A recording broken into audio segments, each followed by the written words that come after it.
السلام علیکم ورحمۃ اللہ وبرکاتہ۔ بسم اللہ الرحمن الرحیم۔ دوستو، بغداد میں ایک نوجوان بہت خوبصورت تھا۔ اس کا کام نال سازی تھا۔ وہ نال بناتا بھی تھا اور گھوڑے کے سموں پر چڑھاتا بھی تھا۔ نال بناتے وقت تپتی بھٹی میں سرخ شعلوں کے اندر وہ نال رکھتا اور پھر آگ میں اسے کسی جمور یا کسی اوزار کے ساتھ نہیں پکڑتا تھا، بلکہ آگ میں ہاتھ ڈال کر اس تپتے ہوئے شعلے جیسے نال کو نکال لیتا اور اپنی مرضی کے مطابق اسے شکل دیتا تھا۔ لوگ اسے دیکھ کر دیوانہ کہتے اور حیران بھی ہوتے تھے کہ اس پر آگ کا کوئی اثر نہیں ہوتا۔ وہاں موصل شہر کا ایک شخص آیا۔ جب اس نے ماجرا دیکھا تو اس نے تجسس سے اس نوجوان سے پوچھا کہ اسے گرم گرم لوہا پکڑنے سے کیوں کچھ نہیں ہوتا۔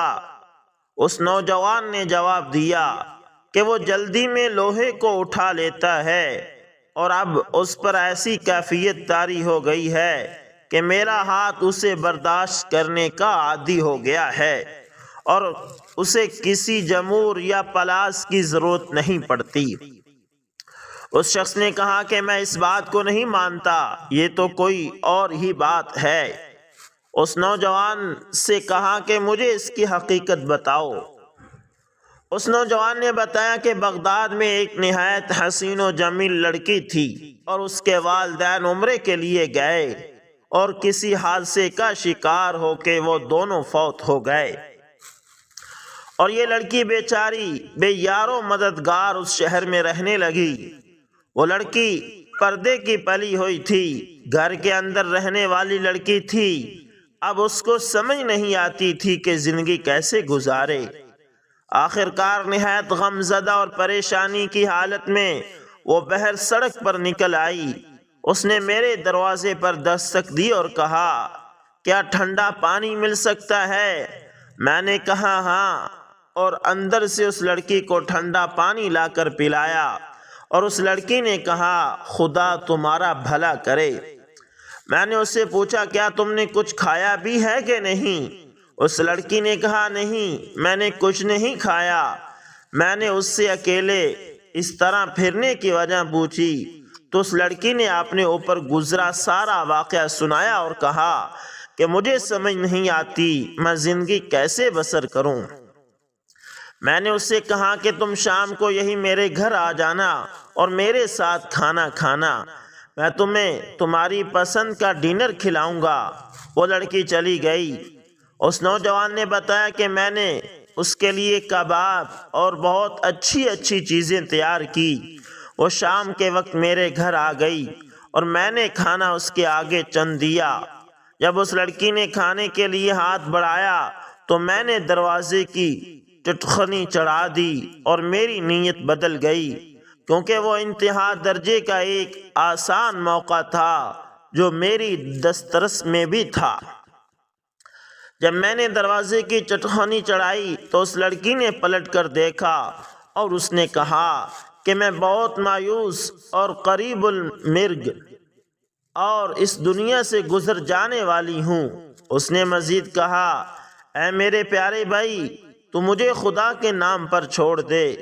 وہ نوجوان کہنے لگا، میرے سر پر برائی کا بھوت سوار تھا۔ میں نے اس سے کہا کہ ایسا موقع مجھے کبھی نہیں ملے گا، میں تمہیں نہیں چھوڑ سکتا۔ اس لڑکی نے مجھے کہا کہ میں تمہیں خدا اور اس کے نام اور اس کے رسول کے نام پر درخواست کرتی ہوں کہ میرے پاس سوائے میری عزت کے کچھ نہیں ہے، اور ایسا نہ ہو کہ میری عزت بھی پامال ہو جائے اور میرے پاس کچھ بھی نہ بچے، اور پھر اس حالت میں اگر میں زندہ بھی رہوں تو مردوں ہی کی طرح جیوں۔ اس نوجوان نے بتایا کہ لڑکی کی یہ بات سن کر مجھ پر خدا جانے کیا اثر ہوا۔ میں نے دروازے کی ٹٹخنی کھولی اور دست بدستہ اس کے سامنے کھڑا ہو گیا اور کہا کہ مجھے معاف کر دینا، میرے اوپر ایک ایسی کیفیت گزری تھی جس میں نہ مرد آزما نہیں ہو سکا تھا، لیکن اب وہ کیفیت دور ہو گئی ہے۔ تم شوق سے کھانا کھاؤ اور اب سے تم میری بہن ہو۔ یہ سن کر اس لڑکی نے کہا کہ اے اللہ میرے اس بھائی پر دوزخ کی آگ حرام کر دے۔ یہ کہہ کر وہ رونے لگی اور اونچی آواز میں روتی ہوئی کہنے لگی کہ اے اللہ نہ صرف دوزخ کی آگ حرام کر دے بلکہ اس پر ہر طرح کی آگ حرام کر دے۔ نوجوان نے بتایا کہ لڑکی یہ دعا دے کر چلی گئی۔ ایک دن میرے پاس جمور نہیں تھا اور میں دھونکنی چلا کر نال گرم کر رہا تھا۔ میں نے زنبور پکڑنے کے لیے ہاتھ بڑھایا تو وہ دہتے ہوئے کوئلوں میں چلا گیا، لیکن میرے ہاتھ پر آگ کا کوئی اثر نہ ہوا۔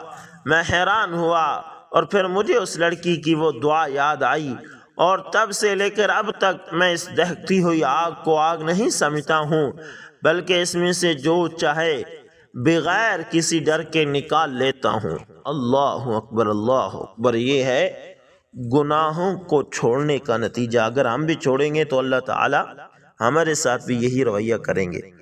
دوستو اسی طرح حضرت علامہ عبداللہ بن اسد یافعی رحمۃ اللہ تعالی نے ایک کتاب لکھی ہے جس کا نام الترغیب والترہیب ہے۔ اس میں انہوں نے بہت عجیب واقعات درج فرمائے ہیں۔ ذیل میں ایک سبق آموز اور عبرت انگیز واقعہ درج کیا جاتا ہے۔ امام یافعی رحمۃ اللہ تعالی تحریر فرماتے ہیں کہ ایک نوجوان سے ہمیشہ مشک و عنبر کی خوشبو مہکتی تھی۔ اس کے کسی متعلق نے اس سے کہا کہ آپ ہمیشہ اتنی عمدہ ترین خوشبو میں معطر رہتے ہیں، اس میں کتنا پیسہ بلا وجہ خرچ کرتے رہتے ہیں؟ اس پر نوجوان نے جواب دیا، باخدا میں نے زندگی میں نہ کوئی خوشبو خریدی اور نہ ہی کوئی خوشبو لگائی۔ سائل نے کہا تو پھر یہ خوشبو کہاں سے اور کیسے؟ نوجوان نے کہا کہ یہ ایک راز ہے جو بتلانے کا نہیں۔ سائل نے کہا کہ آپ بتلا دیجئے، شاید اس سے ہم کو بھی فائدہ ہو۔ نوجوان نے اپنا واقعہ سنایا کہ میں اپنی جوانی کے زمانے میں ایک خوبرو جوان تھا۔ میرے باپ تاجر تھے، گھریلو سامان فروخت کیا کرتے تھے۔ میں ان کے ساتھ دکان میں بیٹھتا تھا۔ ایک دفعہ ایک بوڑھی عورت نے آ کر کچھ سامان خریدا اور والد صاحب سے کہا کہ آپ اپنے لڑکے کو میرے ساتھ بھیج دیجئے تاکہ میں اس کے ہاتھ سامان کی قیمت بھیج دوں۔ میں اس بوڑھی عورت کے ساتھ گیا اور ایک نہایت خوبصورت گھر میں پہنچا۔ اس میں ایک نہایت خوبصورت کمرے میں مسہری پر ایک نہایت خوبصورت لڑکی موجود تھی۔ وہ مجھے دیکھتے ہی میری طرف متوجہ ہوئی اور مجھے برائی کی دعوت دی۔ میں نے اس کی خواہش پوری کرنے سے انکار کیا تو اس نے مجھے پکڑ کر اپنی طرف کھینچا۔ اللہ پاک نے برائی سے بچنے کے لیے میرے دل میں ایک بات ڈال دی۔ چنانچہ میں نے اس سے کہا کہ مجھے قضائے حاجت کے لیے بیت الخلاء جانے کی ضرورت ہے۔ اس نے فوراً اپنی باندیوں اور خادموں سے کہا کہ جلدی سے بیت الخلاء ان کے لیے صاف کر دو۔ مجھے زنا کرنا بیت الخلاء کی گندگی سے بھی زیادہ برا لگ رہا تھا۔ میں نے بیت الخلاء میں داخل ہو کر اجابت کر کے نجاست کو اپنے بدن اور کپڑوں پر مل لیا اور اسی حالت میں باہر آیا۔ جب اس نے مجھے اس حالت میں دیکھا تو کہا کہ اسے فوراً یہاں سے باہر نکال دو، یہ مجنون ہے۔ میرے پاس ایک درہم تھا۔ میں نے اس سے ایک صابن خرید کر نہر میں جا کر غسل کیا اور کپڑے دھو کر پہن لیے۔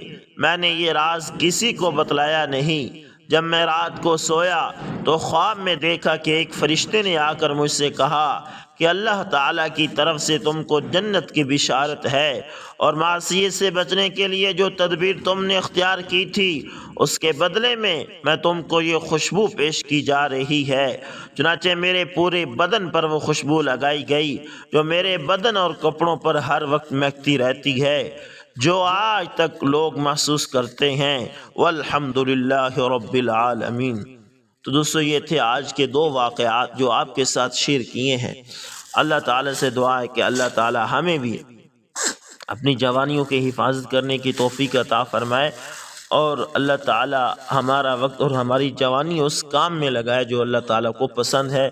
امید کرتے ہیں کہ ویڈیو اچھی لگی ہوگی، پسند آئے تو لائک شیئر کمنٹ لازمی کریں۔ ملتے ہیں کسی نیکسٹ اچھی سی ویڈیو کے اندر، تب تک کے لیے اللہ حافظ، جزاکم اللہ خیر۔